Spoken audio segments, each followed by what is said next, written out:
अस्सलाम वालेकुम स्टूडेंट। आज की वीडियो में हम CS 304 के इंपॉर्टेंट जो है कि टॉपिक्स करने जा रहे हैं। मैं आपको ब्रीफली एलाबोरेट करूंगा।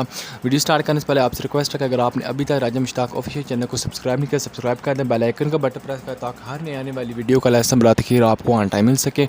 चलिए लेक्चर नंबर 90 से स्टार्ट करते हैं। Stream insertion operator, most important और एक्सटेंशन ऑपरेटर।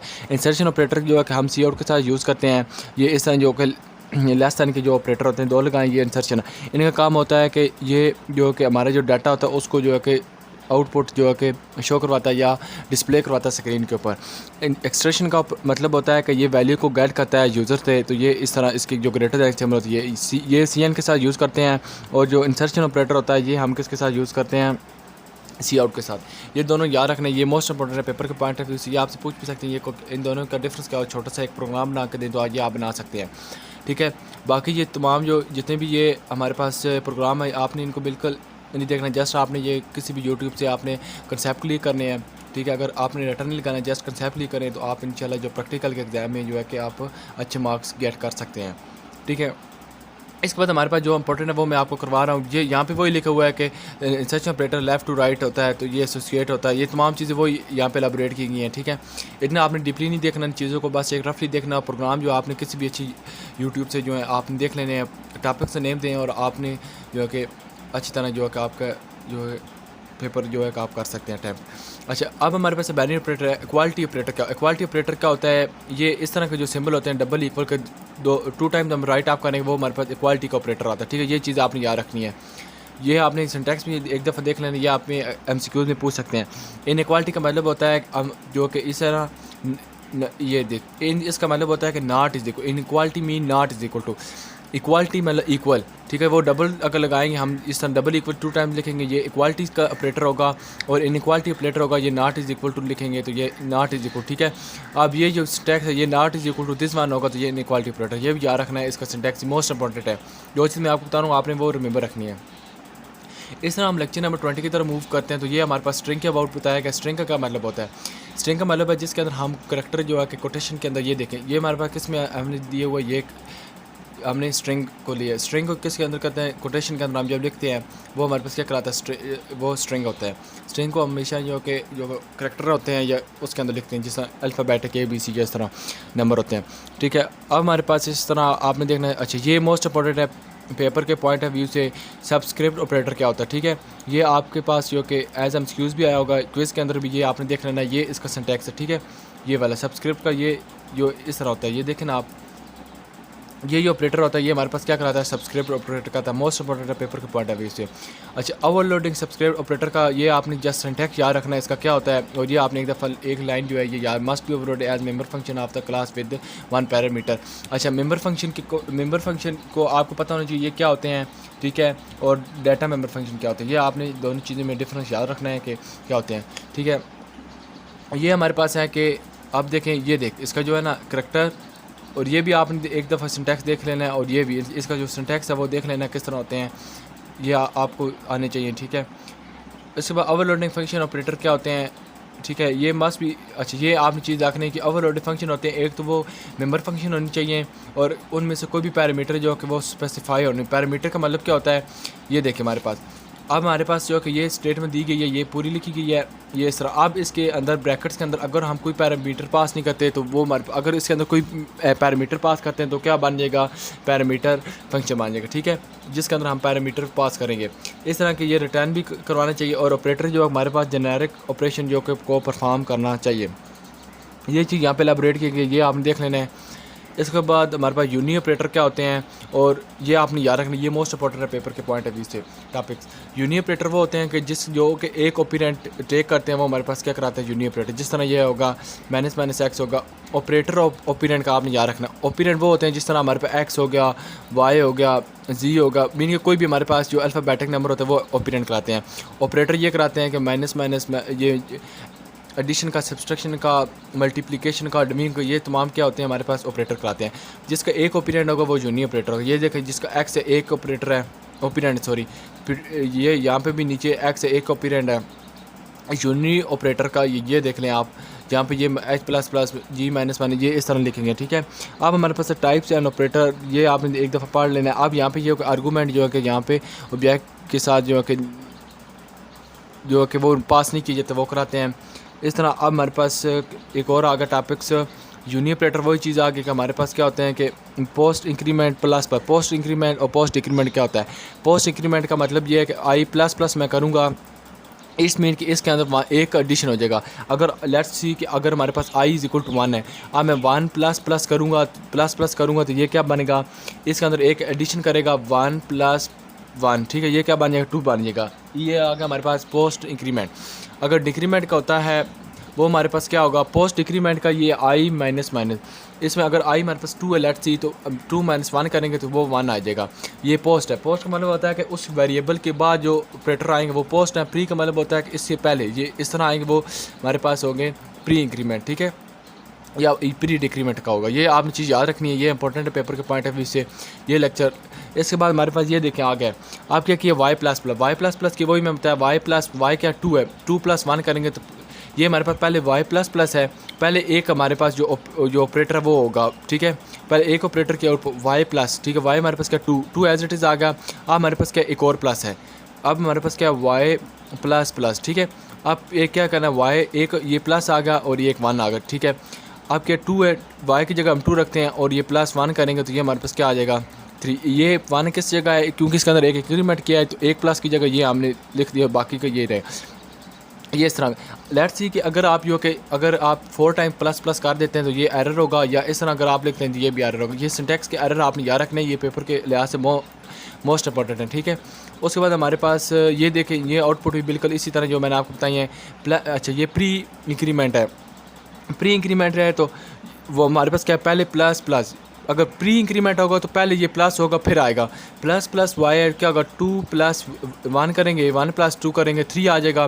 फिर यहाँ पे क्या आएगा वाई आएगा, 3 को आउटपुट कर दिया ये 3 है। अब क्या होगा 3 वैल्यू, अब ये वाली वैल्यू जो है ना ये वाई वाले ये वैल्यू कौन सी पिक करेगा, अब आपके माइंड के अंदर आ रहा होगा ये वाई वाली वैल्यू ये इंटीजर वाली लेगा, नहीं बिल्कुल रॉन्ग है।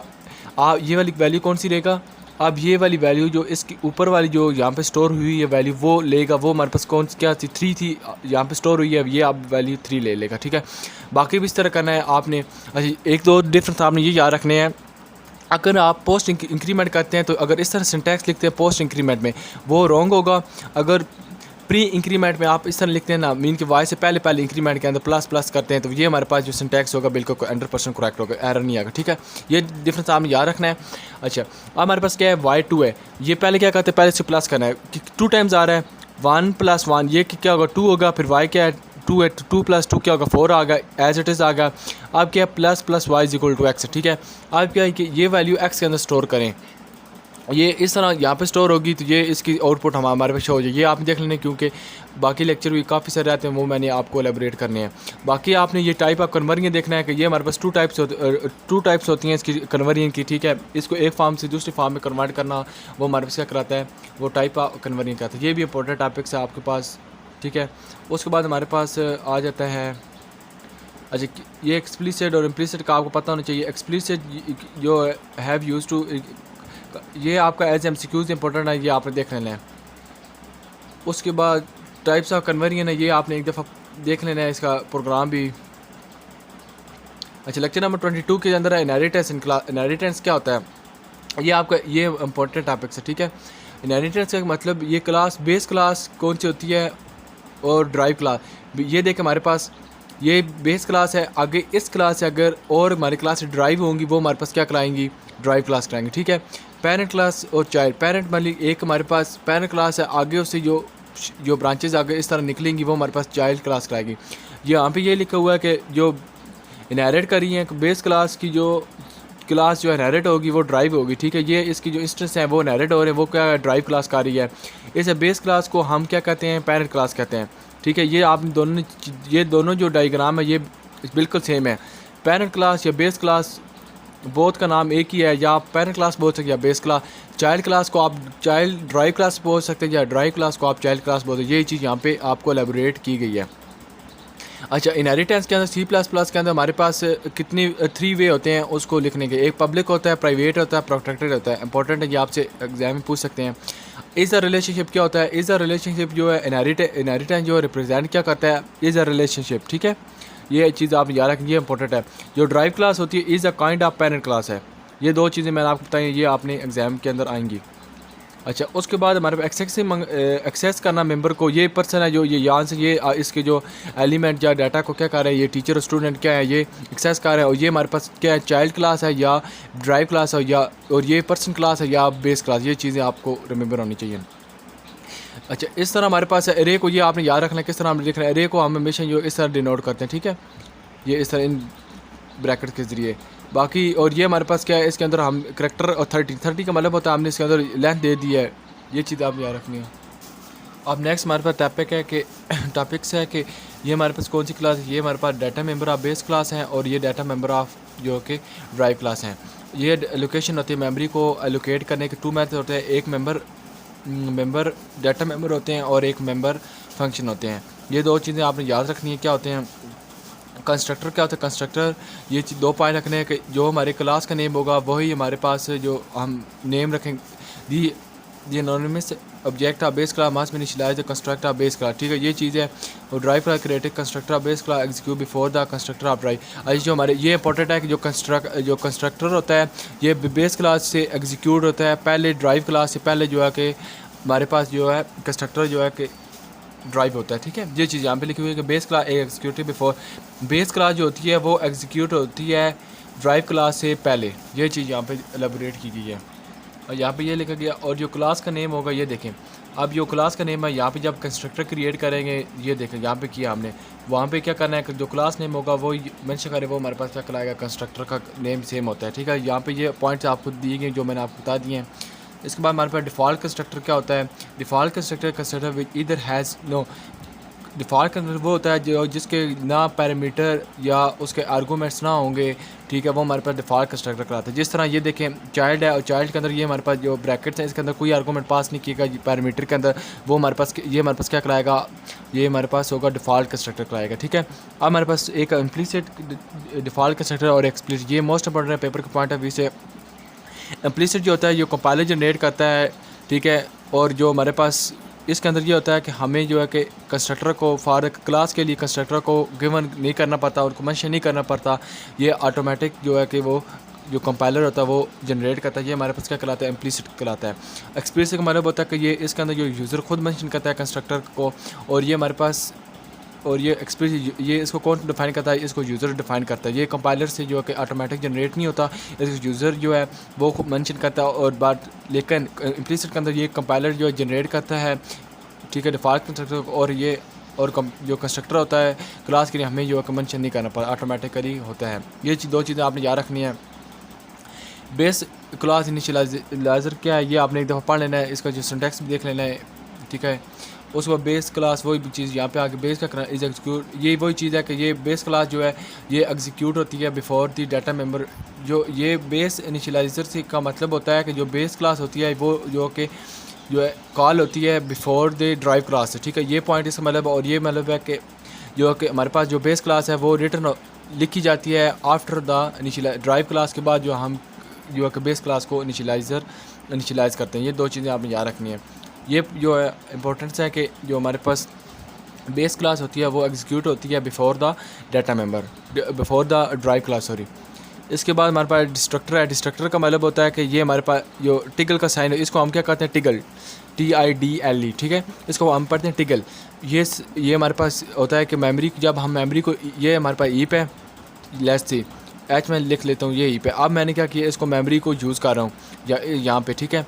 अब इस मेमोरी को मैं यहाँ यूज़ कर रहा हूँ, यूटिलाइज़ करने के बाद जब मैं इसको वापस रिटर्न करूँगा, ये क्या होगा कि वापस इसको रिटर्न कर दे, इससे हमारा जो डाटा है वो जो मेमोरी है वो लॉस्ट नहीं होती, ठीक है, वो वापस रिटर्न हो जाती है यूटिलाइज़ करने के बाद। ये हमारे पास कहलाती है डिफ़ॉल्ट, ये हमारे सॉरी डिस्ट्रक्टर कहलाता है। और ये जो है मेरे एग्ज़ाम के अंदर आया हुआ था प्रोग्राम के, इसकी आउटपुट आप बताएं, आप इसकी आउटपुट किस तरह बताएंगे, आप इसकी आउटपुट किस तरह बताएंगे। जो हमारे पास डिस्ट्रक्टर होता है वो हमारे हमेशा जो है कि एग्जीक्यूट होता है।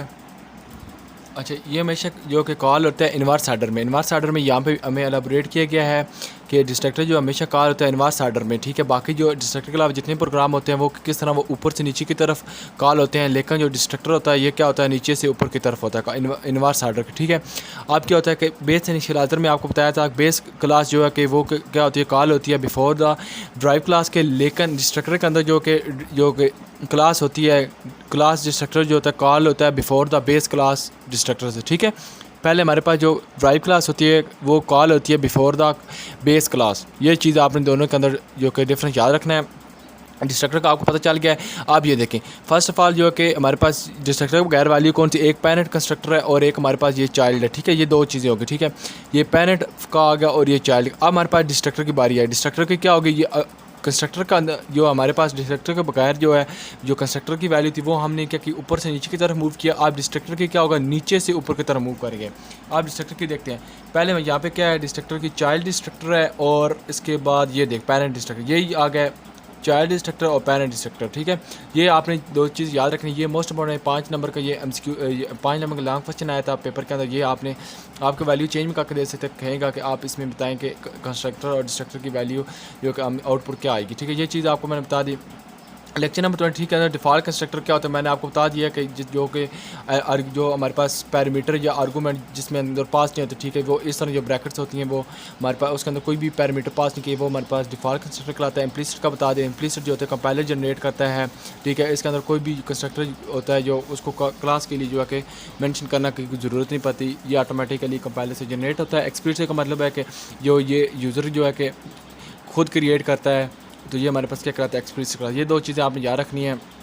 इसके बाद यहाँ पे पब्लिक मेथड, पब्लिक वही मेंबर है को इजीली हम एक्सेस कर सकते हैं आउटसाइड द क्लास, ठीक है।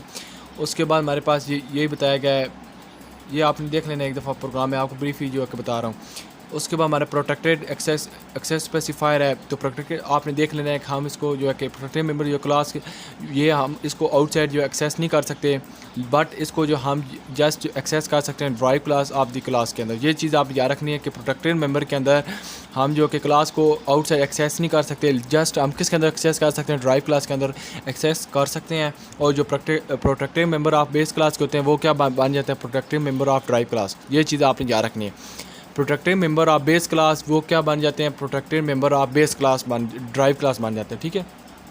टू द पॉइंट ये याद रखें, प्रोटेक्टेड मेंबर होता है उनको हम जो कि आउटसाइड क्लास के नहीं एक्सेस कर सकते। अगर आप एक्सेस करना चाहते हैं वो कहाँ पे कर सकते हैं, जस्ट ड्राइव क्लास के अंदर जो आप एक्सेस करते हैं। और जो प्रोटेक्टेड मेंबर आप जो बेस क्लास प्रोटेक्टेड होते हैं वो बन जाते हैं drive class of protected member, ठीक है। ये चीज़ आपने याद रखनी, ये प्रोग्राम इसके रिलेटेड था। इसके बाद ब्रेक इनकैप्सुलेशन है, ये चीज़ आने पड़ लेनी है। प्रोटेक्टेड मेंबर ये is a part of base class implementation as well as drive class implementation है। हम कह सकते हैं कि प्रोटेक्टेड मेंबर जो होता है वो ब्रेक करता है प्रिंसिपल इनकैप्सुलेशन। अच्छा, ब्रेक इनकैप्सुलेशन का मतलब होता है कि इसका ये डिसएडवांटेज ये है कि हम जो है कि इसको जो है कि ड्राइव क्लास के अंदर एक्सेस कर सकते हैं, ठीक है। मीन कि जो हमारा डाटा जो होता है वो इनकैप्सुलेट मीन के वो हिडन या सेफ नहीं रहता, वो क्या होता है आउटसाइड हम इसको ड्राइव क्लास के ज़रिए ड्राइव क्लास में एक्सेस कर सकते हैं। बट जो हमारे पास प्राइवेट डाटा होता है उसको हम जो कि क्लास के आउटसाइड जो है कि एक्सेस नहीं कर सकते, इसलिए वो हमारे पास इनकैप्सुलेशन है, वो इनकैप्सुलेशन को ब्रेक नहीं करता। ये चीज़ आपको आगे समझ। इज़ आ रिलेशन मैं आपको अभी प्रीवियस बता चुका हूँ, इनहेरिटेंस मॉडल के अंदर क्या इज़ आ रिलेशनशिप है। और ये हमारे पास क्या है, ये पेरेंट क्लास है, इसके अंदर ये हमारे पास कौन सी है, ये हमारे पास ड्राइव क्लास है, ठीक है। ये इसने एक्सेस की है, ये आपको यहाँ पे बताया गया, ठीक है। और हमारे पास जनरली हम कह सकते हैं जो drive class object is a kind of base object है। ये चीज़ आपने याद रखनी है। अब आपने याद रखनी है ये हमारे पास बेस क्लास है, आगे से जो ड्राइव होंगी ये नीचे वाली ये हमारे पास क्या है वो जो है ये ड्राइव क्लास। और ये हमारे पास ये यहाँ पे बताया गया ये आपके जो ये इतना जो है ना हमारे पास मेमोरी जो है सिंबल है या बॉक्स है, ये हमारे पास बेस क्लास है। और नीचे जो इससे एक्सेस कर रहे हैं डाटा को या इसके इंस्टेंस को वो हमारे पास क्या आ रहे हैं, वो ड्राइव क्लास है। इसके बाद हमारे पास आ जाता है स्टैटिक टाइप से। स्टैटिक टाइप के अंदर ये आपने देखना है कि ये इसको डिक्लेयर करते हैं रेफरेंस या पॉइंटर के ज़रिए, इसको हम क्या कहते हैं कि स्टैटिक टाइप, ठीक है। ये देखें आप, इसको हम रेफरेंस के ज़रिए या पॉइंटर के ज़रिए हम जब इसको जो डिक्लेयर करवाएंगे वो हमारे पास स्टैटिक टाइप होगी। और फिर आगे उससे जो हम पॉइंटर को जो डिक्लेयर करवाएंगे आगे उससे बाद उसकी स्टैटिक टाइप हम लेंगे एस, वो हमारे पास क्या कहलाएगी, वो स्टैटिक टाइप कहलाएगी, ठीक है। इसके बाद हमारे पास आ जाता है नेक्स्ट यही है लेक्चर नंबर 24 है। प्रोटेक्टेड मेंबर का मैं आपको बता चुका हूँ कि इनको हम जो कि प्रोटेक्टेड मेंबर जो कि इनको पब्लिक और प्राइवेट के अंदर जो है कि कहीं पे भी हम जो कि डिक्लेयर करवा सकते हैं, और ये यूज़ होते हैं इनहेरिटेंस के लिए। और बट हम इनको आउटसाइड जो कि आउटसाइड क्लास के एक्सेस नहीं करवा सकते एक्सेप्ट ड्राइव क्लास के, ठीक है। ये चीज़ आपको यहाँ पे एलैबोरेट की। इस रिलेशन आपको पता है स्टैटिक टाइप को मैं आपको बता जो इसको हम पॉइंटर या रेफरेंस के ज़रिए जो है इसको डिक्लेयर करवाते हैं, और फिर आगे उसके बाद उसका कोई नेम दे देते हैं, ऐसे वो उसकी स्टैटिक टाइप होती है, ठीक है। इस तरह हमारे पास कॉपी कंस्ट्रक्टर है, वो आपको मीन के ए, अगर ए इज़ इक्वल टू हमारे पास बी है, ठीक है, ये ए इज़ इक्वल टू अब बी है हमारे पास। अब मैं क्या करूँगा, बी इसके वैल्यू को A is equal to B है, फिर क्या कर दूँगा बी इज़ इक्वल टू अगर मैं ए कर देता हूँ, अब क्या होगा कि ए की वैल्यू मेरी किस में आ गई, बी के अंदर आ गई, वो मैंने क्या कर ली, कॉपी कर ली। A is equal to B, अगर लेट्स सी कि अगर ए हमारे पास क्या है, ये हम इसको बना देते हैं 8, ठीक है, 8 बना दिया, ए हमारे पास 8 है, बी हमारे पास ए है, ठीक है, ये देखें बी इज़ इक्वल टू ए है। अब मेरे पास बी इज़ इक्वल टू क्या बन गया, ए की वैल्यू क्या 8 है, ये हमारे पास क्या बन जाएगा, कॉपी का मीन कि ए इसकी वैल्यू मैंने दूसरे के अंदर कॉपी की, वो हमारे पास कॉपी का। इसका जो सिंटैक्स भी आपने यहाँ पे तो थोड़ा सा डिफिकल्ट लिखा है, लेकिन आपने यूट्यूब से लेना है, शॉर्ट वीडियो देख लेनी है। और उसके बाद हमारे पास इतना अहम नहीं है यहाँ पे। इसके बाद शैलो कॉपी, और इसके बाद एक और था हमारे पास, अच्छा शैलो कॉपी का मैं आपको बता देता हूँ क्या होता है। अब शैलो कॉपी का मतलब होता है, इसके अंदर दो हमारे पास हैं, डिफ़ॉल्ट कॉपी कंस्ट्रक्टर शैलो। अच्छा शैलो का मतलब होता है कि इसके अंदर हमारे पास जो है, अच्छा इस डायग्राम से मैं आपको समझा देता हूँ शैलो कॉपी क्या होता है कंसेप्ट। शैलो कॉपी के ये अब मेरे पास करैक्टर नेम है एक स्टूडेंट का, ये इसने मेमोरी सेम रिजर्व की है। अब जो कि स्टूडेंट नंबर 2 है, अब इसने भी मेमोरी बिल्कुल सेम एक जैसी जो कि कंज्यूम की है। आप मीन दैट कि अगर मैं इसके अंदर कुछ चेंजेस करता हूँ तो स्टूडेंट 1 के अंदर भी चेंजेस आएंगी और स्टूडेंट 2 के अंदर भी चेंजेस आएंगी, राइट। इस तरह अगर मैं इस बॉक्स को या इस मेमोरी को फ्री करता हूँ, डेल करता हूँ, तो इट्स मीन अगर मुझे इस स्टूडेंट का डाटा को डिलीट करना है इस मेमोरी से, क्या होगा, या इस बॉक्स को, तो as well as second student का भी डाटा लॉस हो जाएगा, ठीक है। इसका ये एक डिसएडवांटेज है शैलो कॉपी का। ऐसा करैक्टर मेजर है, करैक्टर मेजर ने ये वैल्यू ये मेमोरी कंज्यूम किया है, और आगे स्टूडेंट 2 के करैक्टर मेजर ने भी बिल्कुल सेम एज इट है यही मेमोरी कंज्यूम किया है। अगर मैं इसके अंदर चेंजेस करता हूँ तो स्टूडेंट 1 के अंदर भी चेंजेस आएंगी। अगर मैं लेट्स सी कि मैं लेट्स सपोज अगर मैं स्टूडेंट 2 का डाटा यहाँ से डिलीट करना चाहता हूँ, ये डिलीट करूँगा तो स्टूडेंट 1 का डाटा एज़ वेल एज़ जो कि वो डेल होगा, ठीक है। ये हमारे पास शैलो कॉपी कहलाता है। अब हमारे पास है डीप कॉपी कंसेप्ट। मैं आपको बता देता हूँ डीप कॉपी कंसेप्ट क्या है। डीप कॉपी कंसेप्ट ये है, अगर मैं जो है करैक्टर नेम है स्टूडेंट का, अगर ये इसने स्टूडेंट 1 का जो मैंने यहाँ पे डाटा सेव किया है, इस तरह जब स्टूडेंट 2 का जो है डाटा वो मैं लेट्स सपोज कि यहाँ पे अलग सेव करता हूँ, आप दोनों का बिल्कुल सेपरेट होगा, ठीक है। ये यहाँ पे मैं लिख देता हूँ अली है, यहाँ पे मोहसिन लिख देता हूँ, ठीक है, MOH, ठीक है। इसके अंदर क्या है MOH, ठीक है, कंप्यूटर से आप छोड़ दें। ये यहाँ पे मोहसिन है और यहाँ अली है। स्टूडेंट 1 का नेम क्या है, अली है, स्टूडेंट 2 का नेम मोहसिन है।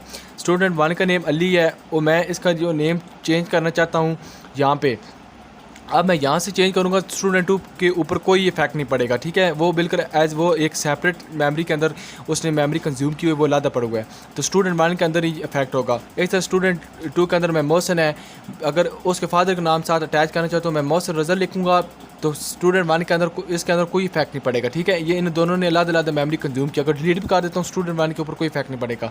ये हमारे पास शैलो कॉपी डीप कॉपी का डिफरेंस था, तो आपको मैंने बता दी यहाँ पे, और नीचे भी ये आपको बताया गया डीप कॉपी का कंसेप्ट है। मैंने आपको जस्ट कंसेप्ट क्लियर कराया, आगे आपने खुद एक दफ़ा अच्छी तरह से हैंडआउट्स को रीड आउट कर लेने हैं।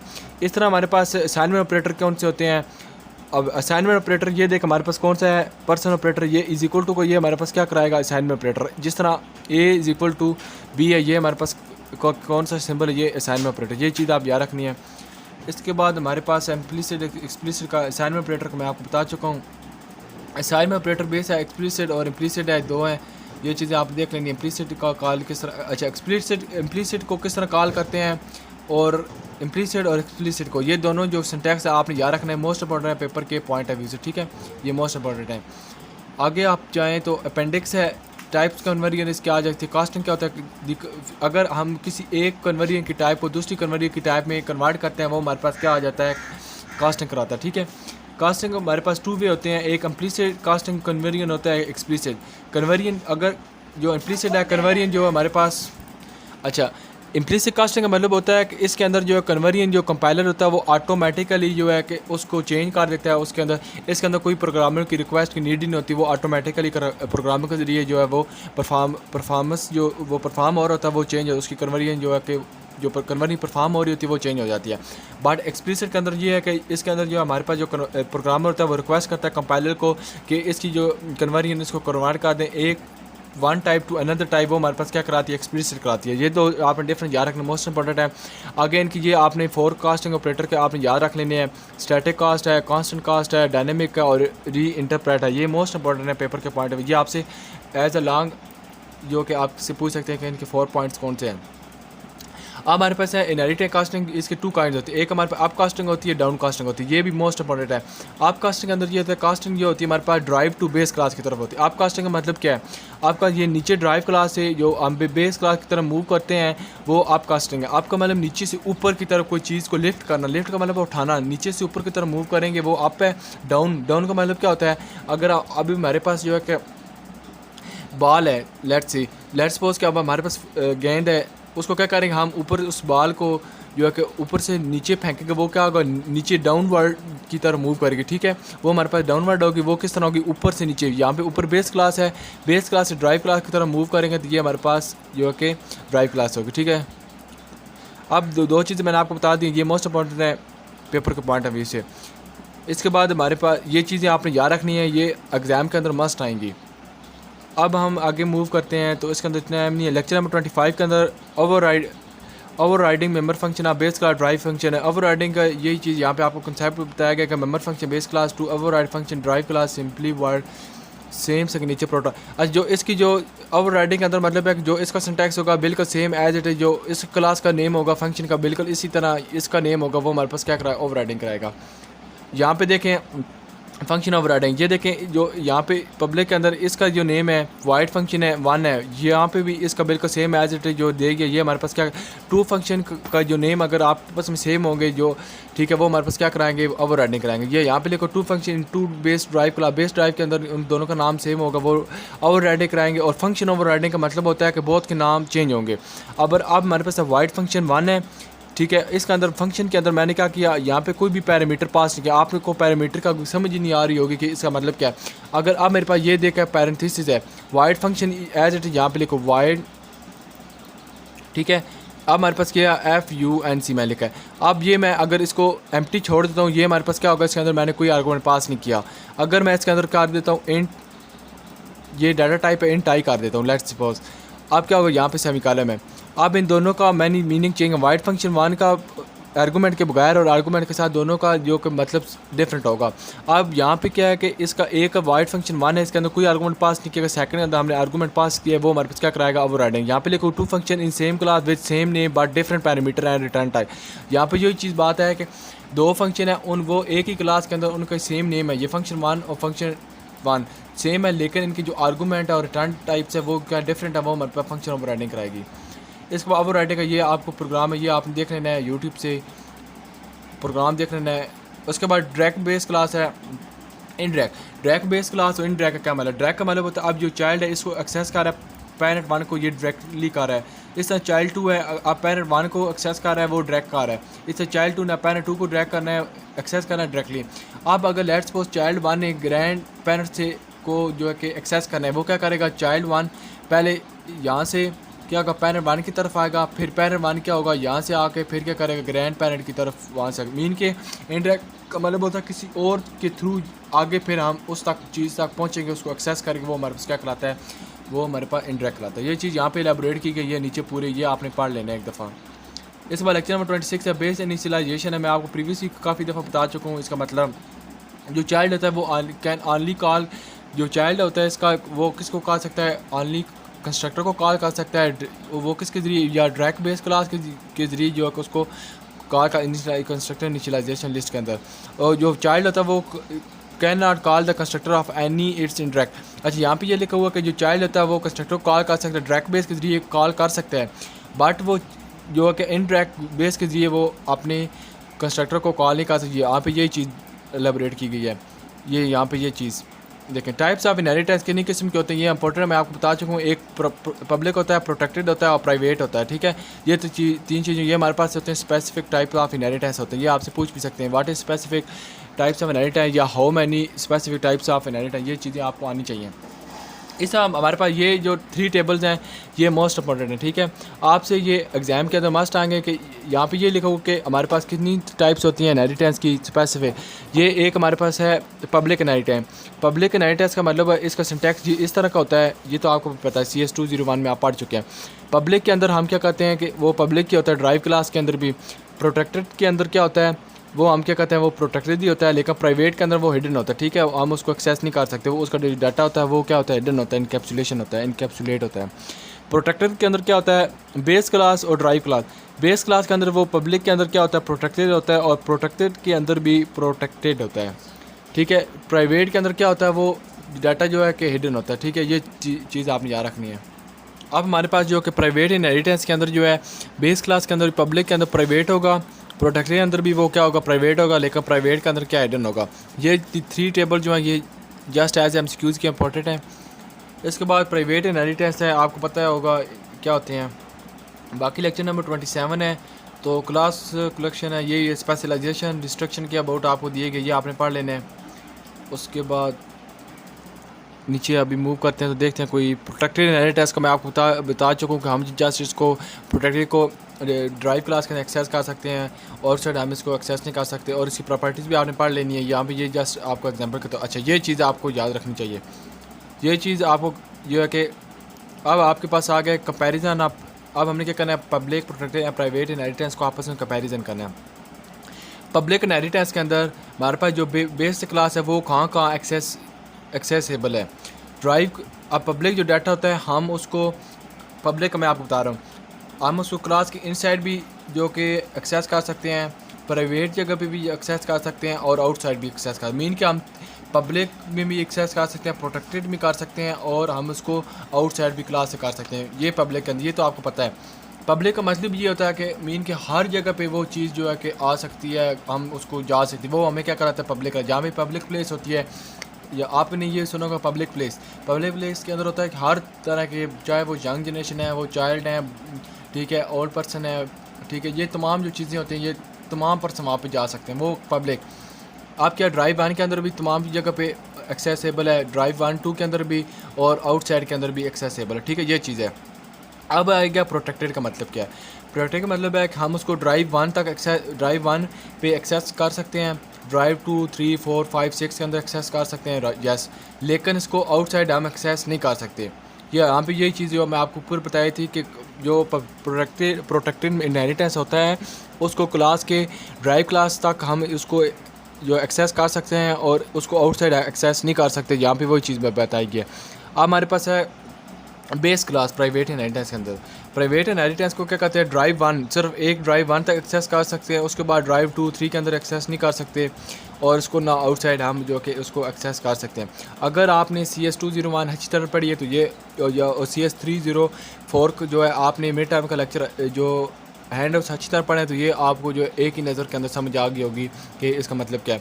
आप गुड प्रोग्रामिंग साइज ये तो इतनी अहम नहीं है, आप इसको स्किप कर। वर्चुअल फंक्शन क्या होते हैं, प्रॉब्लम स्टेटमेंट है, उस problems develop a function that can draw different types of geometric shape from an array, तो वो हमारे पास आ जाते हैं। ये हमारे पास है कि ये शेप है इसका ड्रा ठीक है, कैलकुलेशन एरिया है, उसके बाद यहाँ पे इसको एक लेन और ट्रायंगल आपस में सेम होती है, सर्कल और शेप का एक जैसा है, ये यहाँ पे इसका बना हुआ है। इस बार इम्प्लीमेंटेशन यहाँ पे कोडिंग आपको बताई गई है तो ये जस्ट आपने एक दफ़ा पढ़ लेनी है। पॉलीमॉर्फिज्म रिवाइज है तो यहाँ पे वही चीज़ mean that different object can behave in different way of some same message. अच्छा यहाँ पे ये चीज़ है कि कुछ जो डिफरेंट ऑब्जेक्ट होते हैं वो क्या कर रहे होते हैं आपस में डिफरेंट वे से आपस में सेम मैसेज की तरह एक दूसरे के साथ जो बिहेव कर रहे होते हैं, यहाँ पे ये चीज़ बताई गई है। वर्चुअल फंक्शन है, वर्चुअल फंक्शन का आपको बताया गया कि ये अचीव होता है एक्जैक्टली सेम काइंड, ये क्या कहता है कि एक जैसी जो फंक्शनैलिटी को क्या कहता है अचीव करता है, और ये क्या achieve in above code with complex code off switch statement. ये क्या कहता है कि target class of virtual function call is determine run time atom, और ये आपने ये चीज़ याद रखनी है कि ये कॉल होता है रन टाइम के ऊपर ऑटोमेटिकली होता है, और सेकंड के अंदर वो declare function virtual by preceding the function header with keyword virtual, ठीक है। हम इसको किसके साथ करते हैं, वर्चुअल के साथ हम इसको कीवर्ड इसका होता है। ये दो चीज़ें आपने याद रखनी इंपॉर्टेंट है। यहाँ पे भी ये चीज़, ये देखिए वर्चुअल वर्चुअल वर्चुअल यहाँ पे दी हुआ है, ठीक है। हमारे पास स्टैटिक और डायनेमिक बाइंडिंग के अंदर क्या डिफरेंस है, ये मोस्ट इंपॉर्टेंट है। स्टैटिक का मतलब होता है कि the target function for class select eight compile time. जो टारगेट फंक्शन होता है उसको हम सेलेक्ट करते हैं कंपाइल टाइम, जब उसको सेलेक्ट करेंगे टारगेट फंक्शन को, वो स्टैटिक होगा। डायनेमिक का मतलब होता है कि डायनेमिक फंक्शन को जब उसको रन टाइम के ऊपर सेलेक्ट करते हैं तो वो डायनेमिक बाइंडिंग है। दो चीज़ें आपने याद रखनी, स्टैटिक बाइंडिंग और डायनेमिक। स्टैटिक बाइंडिंग मतलब है कि जब हम उस टारगेट फंक्शन को सेलेक्ट करेंगे कंपाइल टाइम, वो स्टैटिक है। डायनेमिक का मतलब होता है जब उसको रन टाइम के ऊपर जब उसको सेलेक्ट करेंगे वो हमारे पास डायनेमिक होगा। ये चीज़ आपको आनी चाहिए। उसके बाद हमारे पास लेक्चर नंबर 29 के ऊपर यहाँ पे एब्स्ट्रैक्ट क्लासेस क्या होती हैं, ठीक है। Abstract classes no real world existent, ठीक है। वो रियल वर्ल्ड के अंदर कोई एग्जिस्ट नहीं करते। There no will be object real world with same shape there will be, ठीक है। ये मैं आपको बताता हूँ। एब्स्ट्रैक्ट और कंक्रीट क्लास क्या होती है मैं आपको जस्ट बताता हूँ रफली। तो यहाँ पे जो एब्स्ट्रैक्ट क्लास का कंसेप्ट है मैं आपको टू द पॉइंट बता देता हूँ। एब्स्ट्रैक्ट क्लास को इसको इनहेरिट नहीं की जा सकता किसी दूसरी क्लास एब्स्ट्रैक्ट या कंक्रीट क्लास से। लेट्स सपोज कि अगर हमने एब्स्ट्रैक्ट क्लास बनानी है, आपको क्या करना होगा, प्योर वर्चुअल फंक्शन को इस्तेमाल करना पड़ेगा। ये आपने चीज़ जहन में रखनी है। वो हमारे पास जब उसको एब्स्ट्रैक्ट क्लास बनाना है उसको क्या करने का, प्योर वर्चुअल फंक्शन को जब यूज़ करेंगे वो एब्स्ट्रैक्ट क्लास बनेगी। कंक्रीट क्लास क्या होती है, कंक्रीट क्लास इसको जब इसको इनहेरिट किया जा सकता है किसी दूसरी क्लास या एब्स्ट्रैक्ट क्लास के साथ, तो ये कंक्रीट क्लास का आती है। यहाँ पे प्योर वर्चुअल फंक्शन का मैं आपको बता चुका हूँ क्या होता है। इसका जो आपने स्टैक याद रखना है प्योर वर्चुअल फंक्शन का, ये होता है प्योर वर्चुअल फंक्शन का इज इक्वल टू, ये इज इक्वल टू क्या होता है, ज़ीरो होता है। ये याद रखना है, ठीक है। उसके बाद इसका जो हीडर, इसको क्या कहते हैं, हीडर। इसका हीडर क्या होगा, ज़ीरो का। यहाँ पे लिखो हीडर विद ज़ीरो, वो हमारे पास क्या कराएगा, प्योर वर्चुअल फंक्शन। इसके बाद हमारे पास एक इम्पॉर्टेंट टॉपिक्स है कि पॉलीमॉर्फिज्म को यहाँ पे होगा। यहाँ पे हमारे पास एक टॉपिक्स था, ये देख, अच्छा यहाँ पे आपने एक दफ़ा पढ़ लेना है। यहाँ पे था एक आपके एक्सक्यूज़ आ सकता है कि पॉलीमॉर्फिज्म है वो किसके साथ वर्क करता है, वो always work with pointer of class object, ठीक है। वो एक्चुअल ऑब्जेक्ट के साथ वर्क नहीं करता, वो object pointer of class object के साथ करता है। और आपके साथ एक और इम्पोर्टेंट एक्सक्यूज़ है कि जो अरे है वो पॉलीमॉर्फिज्म जो है वो रीड कर सकता है या नहीं। पॉलीमॉर्फिज्म जो है वो अरे को रीड कर सकता है तो नहीं। इसका मतलब है कि वो जो अरे है वो पॉलीमॉर्फिज्म अरे को कभी भी जो है कि रीड नहीं कर सकता। अगर हम जो अरे का यूज़ करते हैं ऑब्जेक्ट मॉर्फिज्म में, तो पॉलीमॉर्फिज्म में अगर हम अरे का कंसेप्ट यूज़ करते हैं तो क्या आ जाएगा, हमारे पास एरर आ जाएगा, ठीक है। ये चीज़ आपने ऊपर पढ़ लेनी है। अब हमारे पास है वर्चुअल डिस्ट्रक्टर का है। वर्चुअल डिस्ट्रक्टर के अंदर क्या होगा, हम जो है कि इस तरह जो है कि सिंबल टिगल का, ये इसको क्या कहते हैं, टिगल, TIDL सिंबल लगाएंगे, वो मेमोरी को यूज़ करने को वापस रिटर्न कर देगा। ये देखो वर्चुअल डिस्ट्रक्टर के साथ वहाँ पे हम क्या करें, टिगल का यूज़ कर देंगे वर्चुअल लगा के। हमारे पास आगे आ जाता है फंक्शन ओवरराइडिंग का। वर्चुअल फंक्शन का मैं आपको बता चुका हूँ, इनहेरिट का ये आपको आना चाहिए। उसके बाद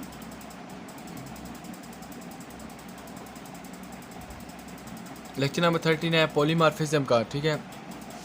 बाकी जो प्रोग्राम जो है आपने एक दफ़ा खुद पढ़ लेने हैं, एज जस्ट अंडरस्टैंडिंग आपने कर लेनी है। इसके बाद बाकी मैं आपको जो है कि समझा देता हूँ इसका मतलब क्या है। और सर जो मैं आपको ऊपर चीज़ें बताई थी ना पॉलीमॉर्फिज्म की, वो चीज़ें बिल्कुल इस लेक्चर के अंदर, ठीक है, वो आपको मैंने प्रीवियस एलेबोरेट कर दी। यहाँ पे आपको बताया गया कि जो पॉलीमॉर्फिज्म होता है, जो अरे होती है वो उसको जो है कि जो है वो उसको रीड नहीं कर सकती।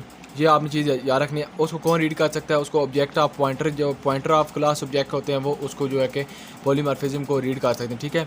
बट जो अरे होती है वो पॉलीमॉर्फिज्म को जो है रीड नहीं कर सकती। इसके बाद आपको बताया गया, यहाँ से आपको पूछ सकते हैं कि जो अरे है क्या वो पॉलीमॉर्फिज्म उसको रीड कर सकता है, बिल्कुल नहीं कर सकता। अगर पॉलीमॉर्फिज्म जो उसको रीड करेगा वो क्या आ जाएगा, प्रॉब्लम कंपाइल टाइम वो एरर जनरेट हो जाएगा। ये चीज़ यहाँ पे एलेबोरेट की गई है। बाकी यहाँ पे अंदर इतनी इंपॉर्टेंट नहीं है। लेक्चर नंबर 31 के अंदर है मल्टीपल इनहेरिटेंस जो है, इसके अंदर आपको बताया गया कि मल्टीपल इनहेरिटेंस क्या होते हैं, ठीक है। तो इसकी आपको डेफिनेशन भी आनी चाहिए, ठीक है। अगर आपसे वो पूछ लेते हैं 2 नंबर का, ये बल्कि आई भी थी, ठीक है, ये 3 मार्क्स आएगी। मल्टीपल इनहेरिटेंस क्या होती है, मल्टीपल इनहेरिटेंस वो होती है, मैं आपको एक दफ़ा बता दूँ definition. When using public multiple inheritance, the object of derive class can replace the object of all the base class.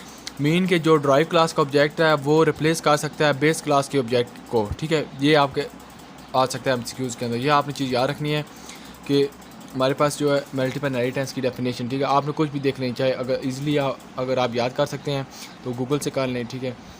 उसके बाद हमारे पास आ जाता है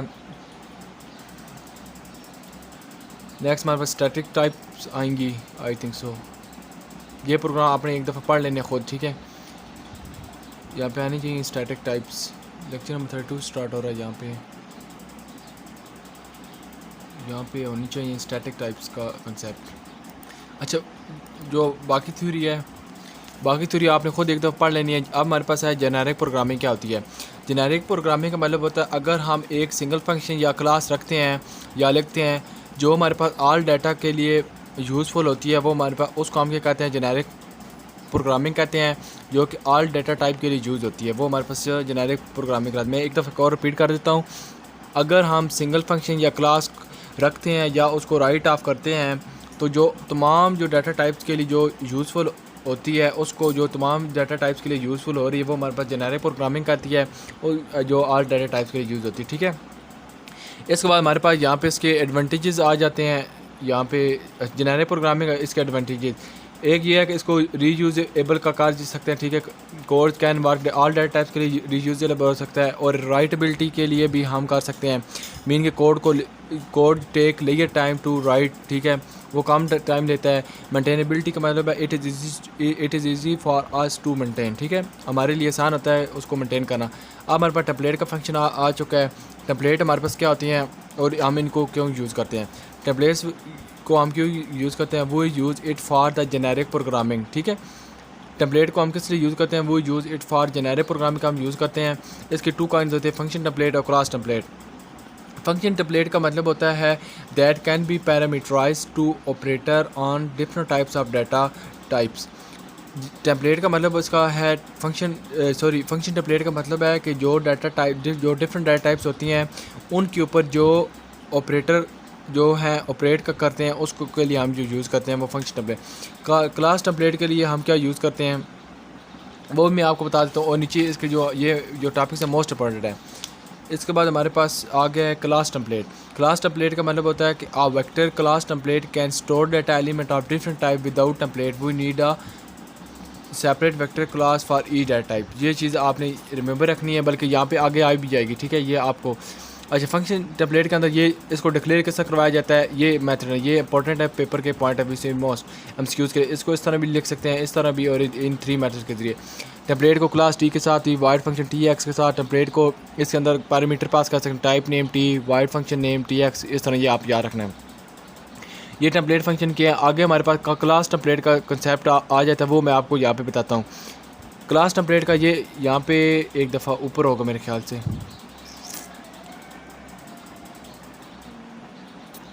यहाँ पे है हमारे पास। ये हमारे पास क्या है, फंक्शन टेम्पलेट है, या इसको एलेबोरेट इस तरह किया गया, ठीक है। ये चीज़ आपने याद रखनी है।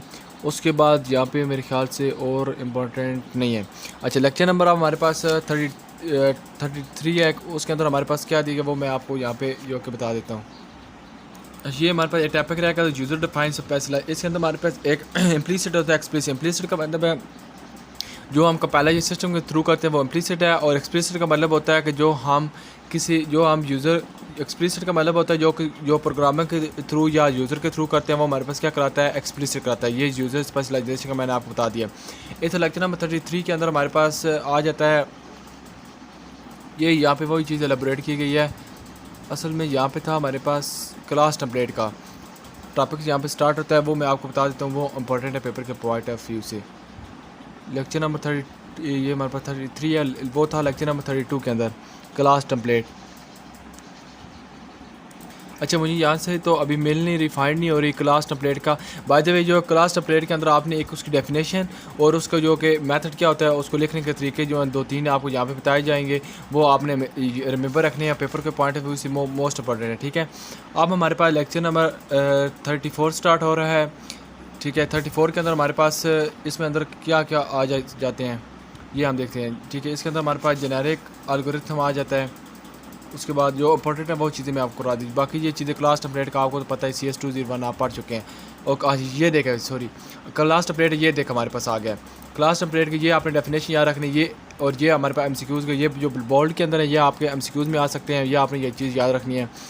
उसके बाद हमारे पास ये चीज़ आपने याद रखनी है कि इनको किस तरह हम जो है कि इंस्टेंस को जो है कि राइट ऑफ करते हैं।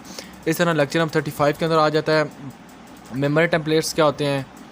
अच्छा ये देखा, आपको ये चीज़ें आपने याद रखने हैं कि इनको लिखने का तरीका क्या होता है, ये चीज़ें आपने, ठीक है, ये चीज़ें आप बस एक दफ़ा अच्छी तरह देख लेनी है। बाकी इसमें जो है प्रोग्राम ही मेरे ख्याल से सारे इतने हैं तो नहीं है। अच्छा लेक्चर नंबर 36 के अंदर हमारे पास अब आ जाता है,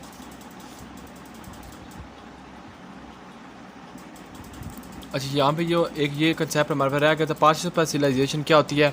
पार्शियल स्पेशलाइजेशन होती है, हम इसको जो पार्शियल स्पेशलाइजेशन को परफॉर्म कर सकते हैं कंप्लीट स्पेशलाइजेशन से बगैर हम जो है कि पार्शियल स्पेशलाइजेशन को परफॉर्म कर सकते हैं।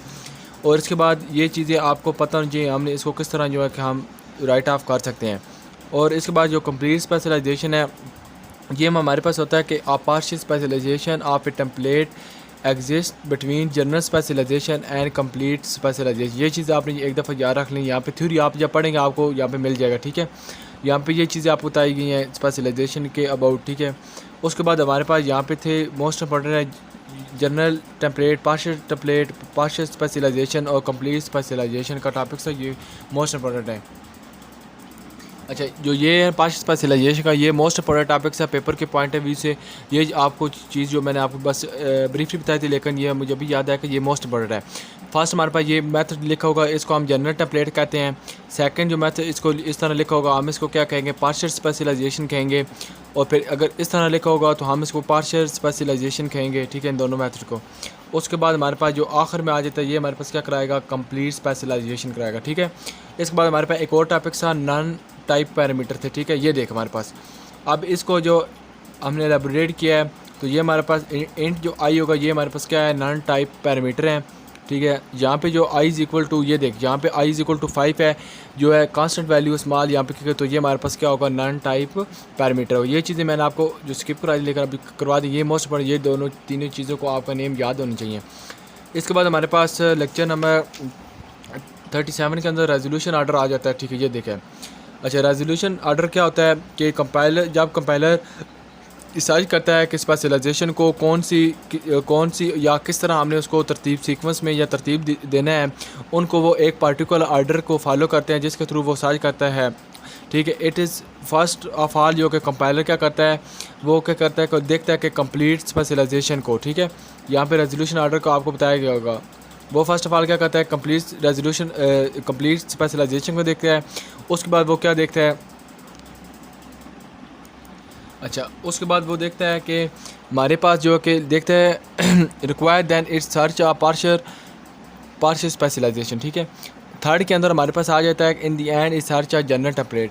लास्ट में वो क्या देखता है, जनरल टेम्पलेट को देखता है। First of all complete specialization को देखता है, उसमें वो सर्च करता है पार्शियल स्पेशलाइजेशन को, उसको कंप्लीट स्पेशलाइजेशन की रिक्वायर नहीं होती। उसका एट दी एंड वो क्या करता है, जनरल टेम्पलेट को जो है वो देखता है, ठीक है, सर्च करता है। इसके बाद हमारे पास इस लेक्चर के अंदर और चीज़ मेरे ख्याल से इंपॉर्टेंट नहीं है, टेम्पलेट एंड इनहेरिटेंस का जो टॉपिक्स है यहाँ पे वो थोड़ा सा अहम है। यहाँ पे कहाँ पे है नेक्स्ट, ये एक इतनी अहम नहीं है हमारे पास। टेम्पलेट्स एंड इनहेरिटेंस का यहाँ पे टॉपिक्स था, एक दफ़ा डेरिवेशन ऑफ है, ये देख हमारे पास ये इंपॉर्टेंट पॉइंट है कि हमारे पास एज MCQs ये आप देख लेना है कि आपको ये पूरी स्टेटमेंट दी गई है। ये कहेंगे आल्सो बी या ब्लैंक, ठीक है, ये छोड़ देंगे। क्लास टेम्पलेट, बेस टेम्पलेट, ये आपको कुछ भी नाम दे सकते हैं। ये आप याद रखना, ये हमारे पास है क्लास टेम्पलेट है और ये आपके एज MCQ, ये लास्ट टाइम में आपने अच्छी तरह देख लेने हैं। ये दोनों MCQs के लिए से अहम है, बाकी से अंदर कोई अहम नहीं है। अब लेक्चर नंबर 38 की तरफ हम मूव करते हैं, तो 38 का देख लेते हैं। इसके अंदर टेम्पलेट एंड फ्रेंड है। टेम्पलेट एंड फ्रेंड के अंदर हमारे पास ये होता है कि यहाँ पे इस थ्योरी को जस्ट मैं एलेबोरेट कर देता हूँ कि when we declare an overriding और जब when we declare an ordinary function और class as a friend of a class then it's become friend of each instructions of that template class, ठीक है। ये चीज़ आपने याद रखनी है। यहाँ पे जो होता है कि जो हम फंक्शन या टेम्पलेट ले देते हैं वो हमारी क्लास या हमारे पास क्लास का भी फ्रेंड होगा, ठीक है। ये चीज़ हमारे पास होती है टेम्पलेट है फ्रेंड के अंदर, जो हम फंक्शन टेम्पलेट के लिए दे देते हैं वो हमारे क्लास का भी फ्रेंड होता है। फ्रेंड फंक्शन का तो आपको पता है कि वो क्या होते हैं। इसके अंदर हमारे पास है कि बताया गया कि हमने इसको किस तरह डिक्लेयर करना है। ये तमाम चीज़ें आपको बताई गई हैं कि पहले हमने क्लास को डिक्लेयर करना है, ये देखा आपको एलेबरेट किया गया होगा, ठीक है। आपको ये पूरी जो चीज़ जब आप पढ़ेंगे तो आपको समझ आ जाएगी कि हमने इसको किस तरह डिक्लेयर कराना है, ये चीज़ें, ठीक है।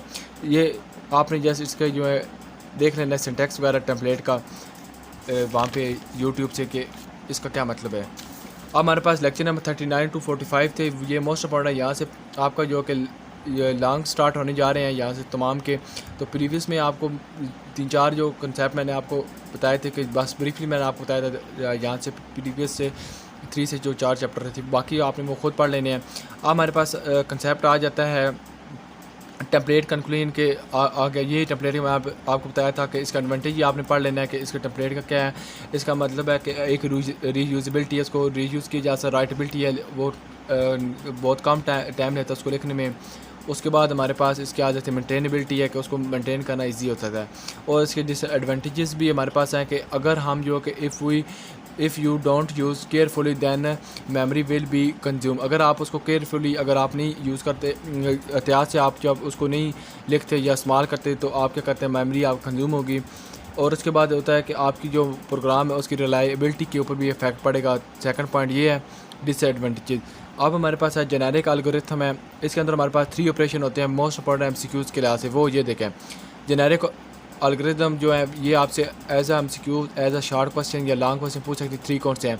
इंक्रीमेंट ऑपरेटर, प्लस प्लस है, डिरेफरेंसिंग ऑपरेटर जो जिसको स्टैटिक बोलते हैं ये इस तरह है, और इनइक्वालिटी ऑपरेटर ये नॉट इज इक्वल टू है, ठीक है। ये चीज़ आपने याद माइंड में रखनी है। अब इसके जो है कि ड्रॉबैक्स क्या होते हैं, ड्रॉबैक्स ऑफ जेनेरिक एल्गोरिथम।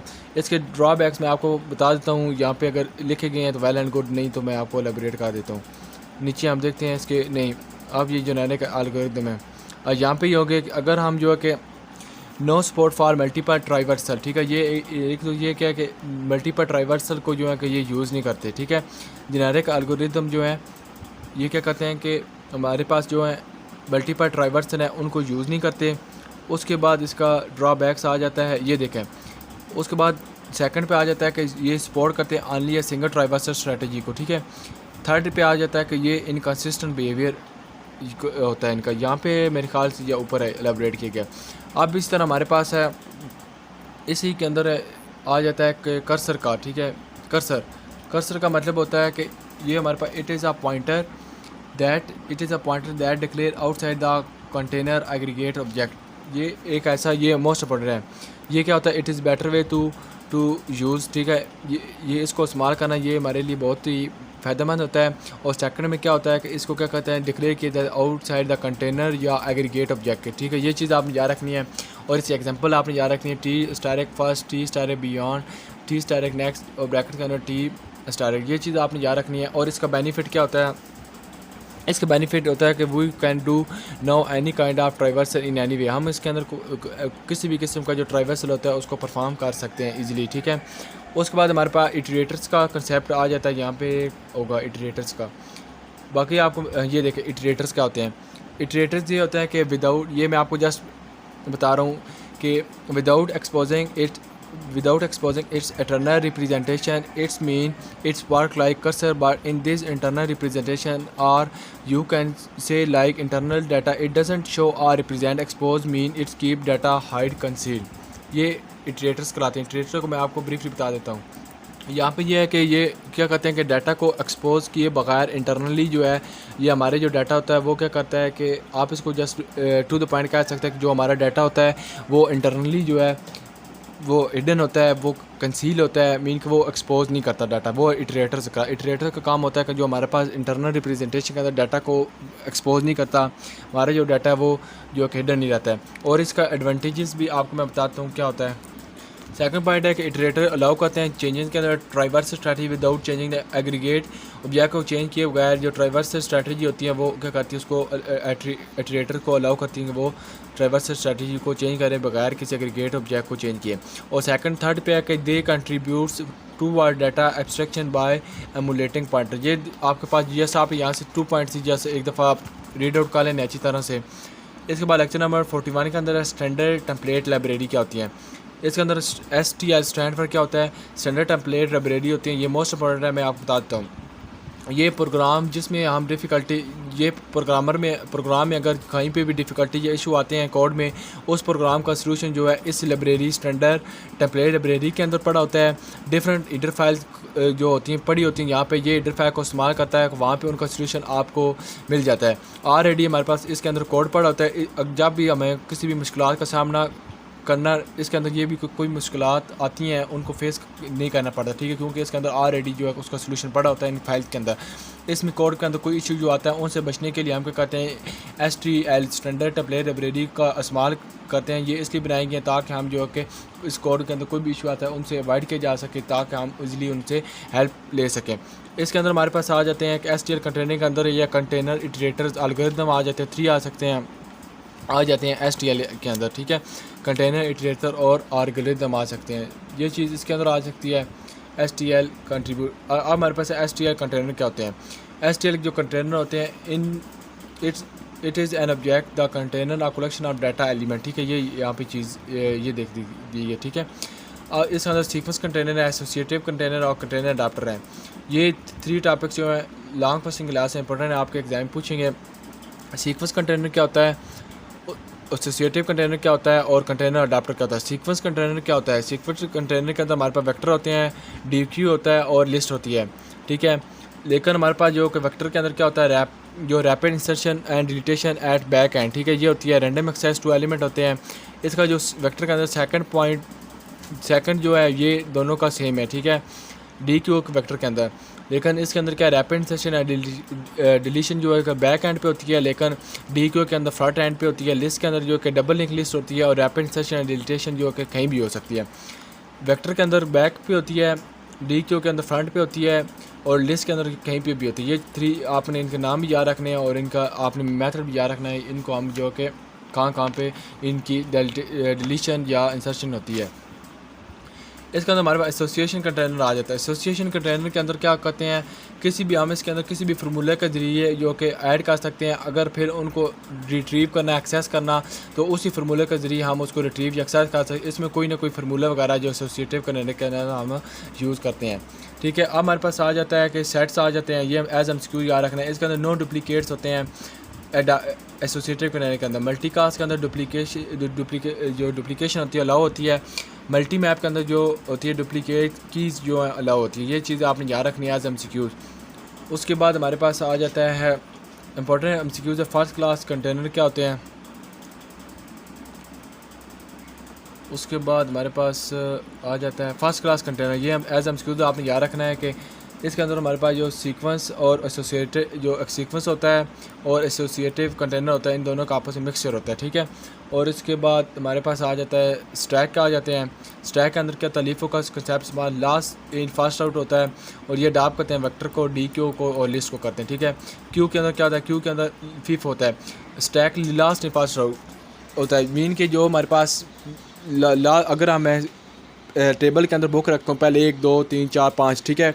जो मैं पहले आप उसमें से कौन सी पिक करेंगे, पहले जो 5 नंबर जो आखिर में हमने बुक रखी होगी वो पहले उठाएंगे, फिर उसके नीचे फिर मीन की जो लास्ट पे हमने बुक जो रखी थी वो आखिर में हम जो लास्ट पे रखी थी उसको पहले निकाली है, वो लीफो के अंदर आता है। फीफो के अंदर आता है फास्ट इन फास्ट आउट। अगर आप क्यू के अंदर लगे हो बैंक के अंदर, क्या होगा, जो पहले आएगा उसको पहले मीन के उसका काम किया जाएगा, जो बाद में आएगा उसके बाद मीन के एक सीक्वेंस के अंदर आएगा, फीफो कराता है। इसके अंदर होता है DQ होते हैं और लिस्ट होती है, ठीक है। और सेकंड में प्रायोरिटी चेक आ जाता है हमारे पास। प्रायोरिटी चेक के अंदर हमारे पास ये ऑलवेज रिटर्न करता है हाईएस्ट प्रायोरिटी के ऊपर एलिमेंट को और ये अडॉप्ट करता है वेक्टर और DQ को। ये चीज़ें आपने याद रखनी है, ये इंपॉर्टेंट है पेपर के पॉइंट ऑफ व्यू से। आप कंटेनर आ जाता है हमारे पास, इसकी रिक्वायरमेंट क्या है, ये देख हमारे पास कंटेनर की रिक्वायरमेंट क्या है। कंटेनर की रिक्वायरमेंट क्या होती है, अगर किसी कंटेनर में किसी एलिमेंट को अगर हमने इंसर्ट करना है या उसकी कॉपी बनानी है तो वो हम किसके थ्रू बना सकते हैं, वो दो चीज़ों के थ्रू बना सकते हैं। एक हमारे पास है कॉपी कंस्ट्रक्टर के थ्रू और एक असाइनमेंट ऑपरेटर के थ्रू। ये चीज़ यहाँ पे हमारे पास एलेबोरेट की गई है। उसके बाद हमारे पास आगे आ जाता है लेक्चर नंबर 42 इटरेटर्स है। इटरेटर्स का मैं आपको बता चुका हूँ, जो उसके अंदर डाटा पड़ा होता है उसको हाइड किया जाता है, उसको एक्सपोज नहीं किया जाता, उसको एक्सेस नहीं करना पड़ता। अब इसकी कैटेगरीज़ हैं। इसके अंदर हमारे पास इनपुट इटरेटर्स है। इनपुट इटरेटर्स के अंदर क्या होता है, इसके अंदर मैं आपको बता देता हूँ। यहाँ पे हमारे पास मूव इन डायरेक्शन फ्रॉम, अच्छा ये देखें, इसको मैं हाईलाइट कर देता हूँ ताकि आपको समझने में ईजी हो। इटरेटर्स क्या होता है कि ये we can only move in forward direction element at a time, ठीक है, एक चीज़ ये है। और ये क्या होता है कि हम दैट कैन बी सॉल्व ये one single direction from in, और इनके क्या होता है कि ये solve moving container move in one single direction from start to end, ठीक है, स्टार्ट टू एंड के तरफ होते हैं। आउटपुट इटरेटर्स की तरह होते हैं, इनके अंदर हम जस्ट मूव कर सकते हैं। फॉरवर्ड डायरेक्शन के अंदर one element at a time कर सकते हैं, और इनकी जो डायरेक्शन होती है वो फ्राम स्टार्ट टू एंड होती है। अच्छा, इन दोनों का जो डिफरेंस है वो सेम ही आ रहा है मेरे ख्याल से, ठीक है। ये आपने एक दफ़ा इन दोनों को देख लेना है, क्योंकि यहाँ पे सेम है कि इनपुट का क्या होता है कि हम फॉरवर्ड मूव करते हैं डायरेक्शन के अंदर एट ए टाइम, और ये इसकी डायरेक्शन क्या होती है, स्टार्ट टू एंड होती है। लेकिन यहाँ पे भी स्टार्ट टू एंड है, इन दोनों का सेम है, लेकिन इन दोनों के अंदर कोई डिफरेंस है, ये आपने पढ़ लेना है। फॉरवर्ड इटरेटर के अंदर होता है कि वो सेट पोजीशन, इसके अंदर हमारे पास कैपेबिलिटीज़ इनपुट, अच्छा, फॉरवर्ड इटरेशन के अंदर कैपेबिलिटी होती है कि इनपुट एंड आउटपुट इटरेटर्स की, ठीक है। और इसके अंदर जो है कि वो कंटेनर अनस्टेबल वे, ये चीज़ आपने याद रखनी है। इसके अंदर जो इनपुट और आउटपुट की इसके अंदर जो कैपेबिलिटीज़ होती है। उसके बाद हमारे बाई कंडीशनल इटरेटर्स हैं। बाई कंडीशनल इटरेटर्स के अंदर ये होता है कि हम इसमें जो है कि इनमें जो कि सिंगल पास था स्टार्ट टू एंड, लेकिन यहाँ पे हमारे पास दोनों तरफ से हम जो है कि मूव कर सकते हैं। इसके अंदर हमारे पास फॉरवर्ड भी मूव कर सकते हैं और बैकवर्ड भी हम मूव कर सकते हैं। रैंडम एक्सेस के अंदर होता है कि इसके अंदर they have all capability of bi direction iterator plus they can directly access any element of container. इसके अंदर जो बाई डायरेक्शन की कैपेबिलिटीज़ होती हैं, और साथ इसके अंदर प्लस कौन सी होती हैं कि ये डायरेक्टली एक्सेस कर सकता है किसी भी एलिमेंट को कंटेनर के अंदर, ठीक है। बाई डायरेक्शन के अंदर ये कैपेबिलिटीज़ होती है, फॉरवर्ड और बैकवर्ड मूव करते हैं। और इटरेटर की जो समरी और यहाँ पे ये चीज़ बताएगी कि आपको कि ये इसके अंदर बाई डायरेक्शन इटरेटर की जो कैपेबिलिटीज़ होती है, और साथ क्या होता है कि ये एक्सेस कर सकते हैं एलिमेंट्स को कंटेनर में। उसके बाद हमारे पास आ जाता है, यहाँ पे आपने देख लेना है। अब हमारे पास सीक्वेंस कंटेनर वेक्टर होगा, ये रैंडम एक्सेस है DQ, आप प्रीवियस में आपको एलेबोरेट कर चुका हूँ। बाकी इसमें जो कि इतना नहीं है मेरे ख्याल से।